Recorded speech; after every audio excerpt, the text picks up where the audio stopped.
નમસ્કાર, હું અશ્વિનભાઈ કંટાળિયા, વિદ્યોદય વિદ્યા સંકુલના ટ્રસ્ટી અને સંચાલક. વિદ્યાર્થી મિત્રો અને વાલીશ્રીઓ, આવતીકાલથી શરૂ થતી ધોરણ 10 અને ધોરણ 12ની બોર્ડની પરીક્ષા સારી રીતે, ઉત્તમ રીતે પસાર થાય એવી વિદ્યોદય પરિવાર વતી હું સર્વેને શુભકામના પાઠવું છું. દોસ્તો, ઉત્તમ રીતે તમે પરીક્ષા પાસ કરો એમાં કેટલીક બાબતો તમારે ખ્યાલ રાખવી જોઈએ. હું આ વિડીયોમાં તમને એ 4-5 બાબતોને ધ્યાને મૂકવા માંગુ છું. કેટલીક બાબતો વાલીશ્રીઓ માટે છે તો કેટલીક બાબતો વિદ્યાર્થીઓ માટે છે.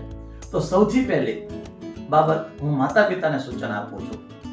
માતા પિતાઓ, તમે આ બોર્ડની પરીક્ષા દરમિયાન તમારા બાળક સાથે કઈ રીતે વર્તશો એની મારે થોડીક વાત તમને કરવી છે.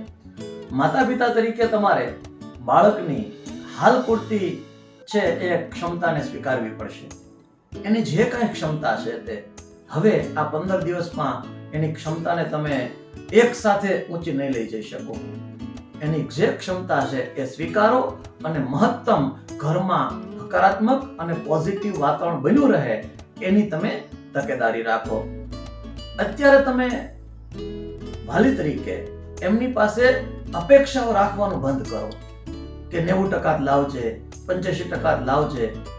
આખા વર્ષ દરમિયાન એને જેવી મહેનત હશે એવા એને ચોક્કસ ટકા મળશે, પણ એને વધારે પડતી અપેક્ષા તમે રાખી અને માનસિક રીતે ટેન્શન ન આપશો.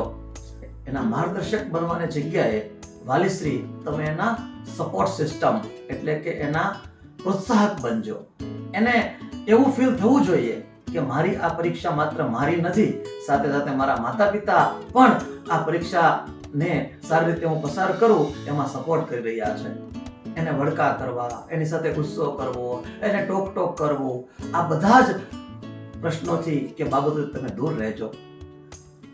પેપર પૂરું થઈ જાય, વિદ્યાર્થી પેપર પૂરું કરીને ઘરે આવે પછી પેપર ચેકિંગ કરવું અથવા એને સોલ્વ કરવું અથવા કેટલા માર્ક્સ આવશે, કેમ 2 માર્ક્સ કપાણા, કેમ આ પ્રશ્નનો જવાબ ખોટો પડ્યો, એવી બધી ચર્ચાઓમાં વાલીશ્રી તમે ન પડતા. પેપર પૂરું થયું, રાત ગઈ, બાત ગઈ. તમારે માત્ર ને માત્ર વિદ્યાર્થી પેપર પૂરું કરી ઘરે આવે એટલે એટલું જ કરવાનું છે કે બેટા બહુ સારું પેપર ગયું હશે, ચિંતા કરમાં, હવે નવા પેપરની શરૂઆત કરી દે. અને જી હા, આ પેપર દરમિયાન આ 10-15 દિવસમાં કેટલીક અફવાઓ પણ ફેલાશે અને આ અફવાઓ આપણા સુધી પહોંચવાના માધ્યમો તમે જાણો છો. કાં ટીવી હોય, કાં છાપો હોય અને કાં આપણો હાથ વગો વહાલો મોબાઈલ હોય. તો એનાથી સ્વતંત્ર બાળક અને તમે પણ દૂર રહેજો.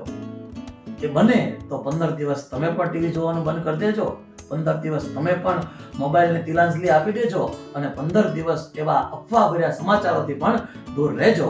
આટલું કરશો તો ચોક્કસ બોર્ડની પરીક્ષામાં તમે ઉત્તમમાં ઉત્તમ તમારું બાળક પરિણામ આપશે અને તમને એના ફળ મળશે.